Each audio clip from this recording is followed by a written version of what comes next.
Nauda nauriba angangsingna sigani haibasi khangde. Nahada naha oiribasingna ahal oirakani khande. Phajaba haibasi pukningi sakta phamne. Apamba haibasi wakhalgi panthong phamne. Nungsiba haibasina thamoigi tungna phamne. Mabuk luba midi aruba laina nagali. Masa phatnaba midi khara toina nagali.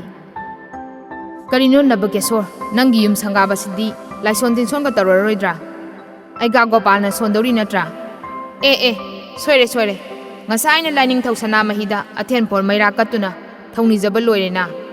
Nangna hariba mayamna ningnariba adu lai ada lai ga haibado yum sida laktuna leibiraroi haiba.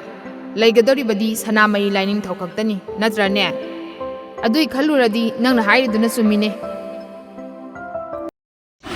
Dukan amakak sanjari Thawbal thong sidagi kumthar ani adu khongkap amani thangboga sinleire dukan ahum obiri sigi mayai thangba saruksi oidoini chawbasi 13 around into 25 feet oidoini asangbana space manung de yarma chawri chawrak pani sida haijerisina aduga yamna kumthaba nate sigi Thawbal gi thong du leire thong digi thak thak kumdara aga sida auto parking leibidugi opposite adai do oidoini sila bookstore hek manak te leire sigi tukal sini aduga sumda kumtha ki badana moijing laisang them karge siki badami duni akop marol gi damakta pizariba phone number sida contact to you